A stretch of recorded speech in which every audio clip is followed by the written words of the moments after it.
16장입니다. 사도행전 16장 11절부터 15절까지의 말씀 우리 한 절씩 봉독하겠습니다. 사도행전 16장 11절부터 15절 우리 한 절씩 교독으로 봉독하겠습니다. 제가 먼저 11절 말씀 11절 제가 먼저 봉독하겠습니다. 우리가 드로아에서 배로 떠나 사모드라게로 직행하여 이튿날 네아폴리로 가고 돌로마의 식민지라 이 성에서 수일을 유하다가 안식일에 우리가 기도할 곳이 있을까요? 문 밖 강가에 나가 거기 앉아서 모인 여자들에게 말하는데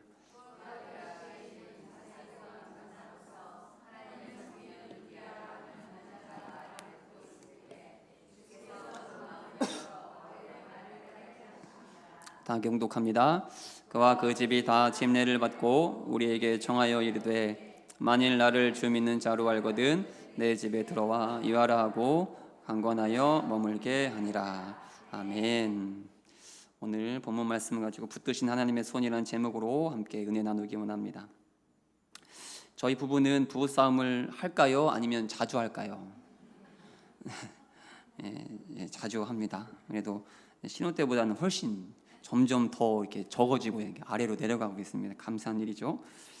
저희들의 부부싸움 아니죠. 싸움의 시작은 교제한 지 얼마 되지 않아서 아내와 그 당시 여자친구죠. 아내와 함께 서울 무려 인사동에 갔을 때 일이었습니다. 한 식당에서 함께 식사를 마치고 나오려는데 식당 한쪽에 방문 기록을 남기는 공간이 이렇게 메모지에 써가지고 붙이는 공간이 있었습니다. 그때 거의 첫 데이트였으니까 메모를 적었는데 제가 혜민아 오늘 참 즐거운 시간이었어 라고 적었어야 되는데 제가 뭐라고 적었냐면 혜림아 오늘 참 즐거운 시간이었어. 엄청나게 잘못한 겁니까 이게? 그 당시 저는 몰랐는데 그 일로 헤어졌습니다. 그날 헤어지고 저는 왜 이게 헤어질 일인지 그 당시는 몰랐어요. 어쨌든 헤어져서 싹싹 빌어서 다시 겨우 만나서 결혼까지 하게 되었습니다. 그렇게 우리들의 싸움은 그것으로 끝이 아니라 오히려 결혼하면서 더더욱 많이 싸우게 되었습니다. 심지어 신혼 때는 아내 사인이 적힌, 어디에 사인 적혀 있었을까요? 이혼 서류에 사인이 적힌 그걸 받아본 적이 제 기억으로 한 3번 정도 있었던 걸로 기억합니다. 그런데 그럼에도 지금까지 살고 있는 것은 지금까지 살 수 있는 이유는 무엇이겠습니까? 아내는 모르겠습니다. 저는 단 한 가지 이유가 있는데 바로 이 여자가 하나님께서 저에게 보내주신 돕는 배필이다라는 확신이 있기 때문입니다. 하나님께서 저를 위해 보내주신 그 한 여자가 바로 김혜민이라는 확신이 있기 때문에 그래서 지금까지 많이 싸웠지만 치열하게 싸웠지만 그래서 심지어 이혼 서류에 사인까지 했지만 그럼에도 지금까지 아이 셋 낳고 살 수 있게 되었습니다. 그렇다면 여러분은 어떠십니까? 정들어서 사십니까? 아니면 자식 때문에 어쩔 수 없이 사십니까? 그것도 아니면 그냥 어금니 꽉 깨물고 버티고 계십니까? 김혜민 전사가 가장 격하게 반응을 하고 있는 것 같은데 오늘 본문 이렇게 시작하죠. 우리 11절 12절 말씀을 다시 한번 우리 좀 지명이 많이 나오는데 다시 한번 봉독합니다. 시작. 우리가 드로아에서 배를 떠나 사모드라게로 직행하여 이튿날 네아폴리로 가고 거기서 빌립보에 이르니 이는 마게도냐 지방의 첫 성이요 또 식민지라 이 성에서 수일을 유하다가 오늘 본문의 말씀은 바울이 신라와 함께 떠난 2차 전도 여행의 여정을 보여주고 있습니다. 그런데 그때 이 말씀 가운데에 여러 가지 지명이 나오지만 최종적으로 도착한 곳이 어디라고 나옵니까? 바로 빌립보에 도착했다. 지금 목적지가 빌립보 도착했다라고 나옵니다. 그리고 그 빌립보는 마게도냐 지방의 첫 성이었다라고 말씀은 전합니다. 근데 이들이 도착한 도시 빌립보는 처음부터 바울 일행이 계획한 목적지가 아니었습니다. 6절 7절 말씀 우리 본문 아닌데 PPT 띄워주시면 6절과 7절인데 우리 다 함께 봉독합니다. 시작.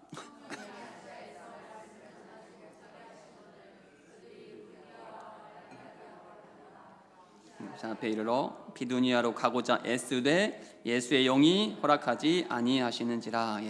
지도 한번 띄워주시면 감사하겠습니다. 잘 보이시나요? 우리 동그라미도 다 표시했어요. 동그라미 다 여기 빨간색, 파란색. 바울 일행이 원래 가고자 했던 목적지는 저 빨간색 목적지였습니다. 아시아와 비두니아로 가고자 했습니다. 그런데 어떻게 되었다고 말씀을 전합니까? 7절만 다시 한번 띄워주시면 예수의 영이 허락하지 아니하신지라. 성령님께서 이들의 길을 막으셨다. 성령님이 이들이 아시아와 비두니아로 향하는 것을 막으셨다. 다시 지도 띄워주시면, 그리고는 어떻게 하셨다는 겁니까? 파란색 쪽으로, 마게도냐 지방 파란색 쪽으로 인도하셨다. 우리 9절 말씀 우리 다 함께 봉독합니다. 시작. 밤에 환상이 바울에게 보이니 마게도냐 사람 하나가 서서 그에게 청하여 이르되 마게도냐로 건너와서 우리를 도우라 하거늘. 그렇습니다. 성령님이 바울에게 환상 중에 나타나 아시아가 아니라 정반대 방향인 마게도냐 지방으로 갈 것을 환상 중에 명령하신 겁니다. 그리고 바울이 어떻게 반응했습니까? 10절 말씀 봉독합니다. 시작. 바울이 그 환상을 보았을 때 우리가 곧 마게도냐로 떠나기를 힘쓰니 이는 하나님이 저 사람들에게 복음을 전하라고 우리를 부르신 줄로 인정함이러라. 그렇습니다. 바울은 성령님의 인도하심을 인정하고 그들의 목적지인 아시아와 비두니아가 아닌 전혀 생각지도 않았던 마게도냐 지방으로, 즉 빌립보로 그 방향을 완전히 틀어버립니다. 그리고서 도착한 곳이 어디였다고 했습니까? 바로 빌립보에 도착하게 되었다. 그곳은 바로 환상 중에 보였던 마게도냐의 첫 성이었다라고 말씀을 기록하고 있습니다. 그렇습니다. 오늘 본문에서 바울이 도착한 빌립보는 바울이 뜻한 곳이 아니었습니다. 바울이 가고 싶어서 간 곳도 아니었다는 것이죠. 오직 성령님의 강권하심으로, 성령님의 인도하심으로 간 곳이 바로 빌립보였습니다. 자, 그렇다면 그렇게 성령님의 인도하심으로 빌립보에 도착하게 된 바울이 빌립보에 도착해서 무엇을 기대했을까요? 만약 여러분이 바울이었다면 빌립보에서 어떠한 일이 일어나길 기대하시겠습니까? 환상에서 바울이 본 것처럼 바울을 기대하며 고대했던 사람들이 몰려나와서 드디어 우리의 기도에 응답해 주셨다고, 그래서 하나님께서 바울을 보내주셨다고 감사하는 그러한 이야기가 나오면 참 좋지 않았겠습니까? 그래서 그들에게 말씀을 전했더니 그 지역의 많은 사람들이 회개하고 주님께 돌아오는 그런 역사, 부흥의 역사, 기적의 역사가 일어날 것을 사도 바울은 기대하지 않았겠습니까? 근데 오늘 본문은 어떻게 이야기가 이어집니까? 우리 12절부터 13절 다시 한번 다 함께 분독합니다. 시작. 거기서 빌립보에 이르니 이는 마게도냐 지방의 첫 성이요 또 로마의 식민지라. 이 성에서 수일을 유하다가 안식일에 우리가 기도할 곳이 있을까 하여 문밖 강가에 나가 거기 앉아서 모인 여자들에게 말하는데, 바울 일행은 빌립보에 도착 후 수일이 지나도록 아무 일도 일어나지 않았습니다. 심지어 안식일이 되었는데 기도할 곳조차 찾지 못했습니다. 그러다가 겨우 이들이 찾은 곳이 어디입니까? 또 이들이 겨우 만난 사람들이 누구였습니까? 바로 강가에 모인 여자들을 만나게 됩니다. 아마도 빨래하러 모인 여자들이었거나 물을 기르러 온 여자들이 아닐까 추측해 봅니다. 그리고 그 여자들에게, 그 여인들에게 비로소 바울은 처음으로 복음을 전하게 되는 것이죠. 자, 그런데 당시의 여자는 어떠한 존재였는지 기억하십니까? 제가 주일날 설교 때 아마 여러 번 강조해서 말씀드린 적이 있는데, 유대인 입장에서는 여자로 태어나지 않은 것이 감사의 제목이 될 정도로 여자는 당시에 제대로 인정을 받지 못하는, 남자의 소유물 정도로, 심지어는 가축 정도의 수준으로 취급받을 정도로 여자는 비천한 존재였다라고 했습니다. 그런데 지금 바울 일행은 성령님의 강권하심으로 간 곳에서, 성령님의 부흥의 역사를 한껏 기대하며 간 곳에서 가장 첫 번째 누구를 만나게 되었습니까? 누구에게 복음을 전하게 되었습니까? 바로 여자들에게. 제대로 인정도 받지 못하는 그 여인들에게 처음으로 복음을 전하게 된 것이죠. 그것도 많은 사람도 아니라 겨우 몇 명 모인 그 무리들 앞에 서게 된 겁니다. 그러니 바울 입장에서는 어떠한 생각이 들었겠습니까? 과연 이게 맞나 싶은 생각도 들지 않았을까요? 과연 제대로 온 것이 맞나라는 생각으로 의심의 마음도 들지 않았겠습니까? 그런데 이때 이후에 또 어떠한 일이 일어났습니까? 봉독하지 않았지만 한 미친 여자가 바울이를 계속 귀찮게 합니다. 그래서 바울이 어떻게 했습니까? 18절 말씀 다 함께 봉독합니다. 시작. 이같이 여러 날을 하는지라 바울이 심히 괴로워하여 돌이켜 그 귀신에게 이르되 예수 그리스도의 이름으로 내가 내게 명하노니 그에게서 나오라 하니 귀신이 즉시 나오니라. 미친 여자에게서 귀신을 쫓아냅니다. 그러자 어떻게 되었습니까? 감사의 인사를 받기는커녕 여종의 주인으로 하여금 신고를 받고 잡혀가게 됩니다. 그리고 매를 맞고 옷은 다 찢겨진 채로 감옥에 갇히는 신세가 되었다. 22절 23절도 다 함께 봉독합니다. 시작. 무리가 일찍 일어나 고발하니 상관들이 옷을 찢어 벗기고 매로 치라 하여 많이 친 후에 옥에 가두고 간수에게 명하여 든든히 지키라 하니. 그렇습니다. 이 정도라면 누구라도 빌립보에 온 것을 후회하지 않겠습니까? 누구라도 잘못 선택했을 것이라며 자신이 잘못 보고 잘못 들은 것이라며 다시 원래대로 돌아가자라는 생각을 누구라도 하지 않았겠습니까? 제가 몇 번 얘기했는데 제가 하나님의 부르심을 받고 나름 기도로 준비하기 위하여 시골 기도원에 갔을 때에 그곳에서 무려 4년이라는 시간 동안 개와 가까운 시간을 보내면서 또 신학교에 들어가서도 방학이 되면 이 몸으로 제가 택배 상하차 알바를 하면서 그렇게 생고생을 해야 할 때에 과연 내가 제대로 온 것이 맞나? 아니 하나님의 나를 목회자로 부르신 것이 맞나? 내가 잘못 보고 잘못 들은 것은 아닌가라는 생각을 제가 당연히 하지 않았겠습니까? 심지어 다녔던 대학에 다시 돌아갈까? 라는 생각도 하지 않았겠습니까? 그러니 바울도 저처럼 후회하고 의심하고 그래서 다시 원래로 가려고 했던 아시아로 돌아가려고 그 길을 갈 길을 알아보지 않았을까요? 어떻습니까? 바울이 그렇게 했겠죠. 그런데 바울은 어떻게 했습니까? 후회했습니까? 의심합니까? 그래서 다시 돌아갔습니까? 아니죠. 오히려 25절 말씀, 감옥에서 이들이 어떻게 했는지 25절 말씀 봉독합니다. 시작.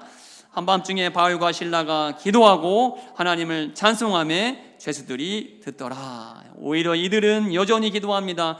여전히 찬송합니다. 여전히 하나님의 인도하심을 구하며 여전히 하나님의 일하심을 기대하며 오히려 기도하고 더 열심히 오히려 찬송하고 있는 겁니다.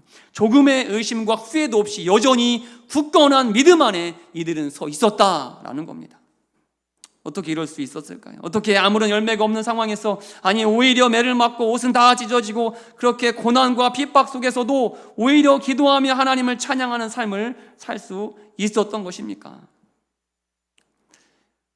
젊은 시절 남편을 먼저 보내고 홀로 사남매를 키우신 어머니 칠순잔치날 자녀들이 어머니에게 어머니 이렇게 힘든 시간을 어떻게 감당하셨어요? 라는 질문을 했습니다. 그때 어머니가 이렇게 답했습니다. 너희 아빠가 병으로 떠나기 전에 마지막으로 함께 갔던 여행에서 꼭 잡아준 너희 아빠의 그 따뜻한 손 때문에 지금까지 감당할 수 있었단다 라고 답을 했다고 합니다. 오늘 본문의 사도 바울도 마찬가지라고 믿습니다. 아무리 열매를 맺지 못할지라도 심지어 매를 맞고 옷은 다 찢기고 또 감옥에 갇히는 상황에서도 그는 기도하고 오히려 기쁨으로 찬양하는 삶을 살아낼 수 있었던 이유, 그래서 끝까지 주어진 길을 걸어가는 믿음의 삶을 살아낼 수 있었던 이유가 그럼에도 자신을 붙잡고 인도하시는 그 하나님의 손, 자신을 사도로 그리스도의 종이자 일꾼으로 택하시고 부르신 그 하나님의 손이 흔들리는 자신의 삶을 여전히 붙잡고 계신다는 그 믿음이, 확신이 있었기 때문에 그는 끝까지 믿음의 길을 후회하지 않고 의심하지 않고 끝까지 믿음의 길을 걸어갈 수 있었다라고 저는 믿습니다. 이런 얘기 안 하기로 제가 금요기도 때 약속했는데 이번만 하겠습니다. 저 역시 올해 이제 담임 목사 2년 차를 시작하면서 얼마나 큰 기대를 갖고 2026년을 시작한지 모릅니다. 너희는 세상의 빛이라 라는 표가 올해 표인 거 다들 아십니까? 감사합니다. 저는 우리 기흥의 모든 성도님들이 그리고 저 역시 세상의 빛으로 더 높은 자리에서 더 많은 자리에서 더 귀하게 쓰임받을 것을 기대하며 새해를 시작했습니다. 물론 우리 교회가 지금 기대한 대로 그렇게 쓰임받고 있는 줄 믿습니다. 그런데 그럼에도 시간이 흐르면서일수록 제 스스로는 너무나 많이 부족함을 계속 느끼게 되었습니다. 지금도 느끼고 있습니다. 그래서 슬럼프에 빠지기도 했고, 과연 잘하고 있나 싶기도 했고, 또 괜히 이 자리에 선다고 했나라는 생각도 들었습니다. 그런데 그럴 때마다 저를 붙잡아 준 것은 다른 어떤 것도 아니라 오직 그럼에도 하나님께서 저를 지금의 이 자리로 세우셨다라는 그 사실. 부족하지만, 연약하지만 그럼에도 하나님께서 저를 이 자리로 불러주셨고 세워주셨다는 그 믿음. 그래서 지금도 이 자리를 감당할 수 있도록 흔들리는 나의 삶을 붙잡고 계신다는 그 하나님을 향한 그 믿음, 또 지나온 삶 속에서 경험했던 하나님의 그 따스한 손길로 인해 그럼에도 다시 일어서서 오늘도 감히 이 자리에 설 수 있었습니다. 그렇다면 우리 금요 기도자 여러분들은 어떠십니까? 흔들리는 상황 속에서, 의심이 들게 하는 여러 문제 속에서 여러분은 어떠십니까? 그럼에도 나를 붙잡아주는, 그럼에도 나를 이끌어주는 하나님과의 뜨거운 만남이 있으십니까? 그럼에도 끝까지 믿음의 길을 가게 하는 하나님의 그 은혜가 있습니까? 지금도 주님의 손이 나를 붙드시고 인도하신다는 그 확신과 믿음이 있으십니까? 삶 속에서 아무런 열매를 맺지 못해도, 아니 예상하지 못한 질병을 만나게 되어도, 또 하던 사업이 망하게 될지라도, 가정이 깨지고 자녀가 문제를 일으키게 될지라도 그럼에도 여전히 하나님의 나의 삶을 붙잡고 계신다는 그 믿음, 하나님이 여전히 나의 삶을 인도하고 계신다는 그 확신을 붙잡고 계십니까? 오늘 이 밤이 그 하나님의 손길을 다시 한번 경험하는 은혜의 시간이 되기를 간절히 축복합니다. 오늘 이 밤이 지치고 낙심된 나의 마음을 어루만져 주시는 하나님의 그 따뜻한 손길을 경험하는 이 시간 되기를 간절히 축복합니다. 지친 나를 일으켜 세워주시는 하나님의 위로의 손길을 경험하는 이 밤이 될 수 있길 축복합니다. 그래서 여전히 상황은 달라지지 않을지라도, 여전히 문제는 해결되지 않을지라도, 아니 더 수렁 속으로 빨려 들어가는 것처럼 느껴질지라도 여전히 나를 부르신 하나님이 나와 함께 하시니, 나를 부르신 하나님의 손이 나를 붙잡고 계시니 두려움 없이, 염려 없이 그럼에도 오늘을 살아내겠다고 다짐하는 우리 믿음의 금요 기도자 되시길 간절히 축복합니다. 그렇습니다. 사도 바울은 환상을 보고 갔습니다. 그래서 부푼 기대와 꿈을 갖고 그 자리로 나아갔습니다. 그런데 막상 가보니 아무 일도 일어나지 않았습니다. 아니 겨우 여자들 앞에서 복음을 전해야 했습니다. 심지어 매를 맞고 감옥에 갇히기도 했습니다. 그런데 그럼에도 사도 바울은 흔들리지 않았습니다. 후퇴하지 않았습니다. 오히려 또 전진했습니다. 누구처럼 말입니까? 바로 오늘 이 자리에, 기도의 자리에 나온 여러분들처럼 말입니다. 저는 오늘 여러분의 그 믿음을 통해 우리 하나님께서 작정하신 놀라운 일을 이루어내실 줄 믿습니다. 후퇴하지 않고 전진했던 바울을 놀랍게 사용하신 것처럼 저는 여러분의 믿음을 통해서도 여러분을 지금도 붙잡고 계신 하나님께서 여러분을 뜻하신 그곳에 반드시 세워주실 것을 믿습니다. 그러니 나를 붙잡고 인도하시는 하나님의 손을 의지해 끝까지 믿음으로 전진하는, 믿음으로 주어진 삶의 자리를 지켜내는, 맡겨진 그 일을 감당하는 우리 금요기도의 기도자 되시길 간절히 축복합니다. 다 함께 기도하시겠습니다.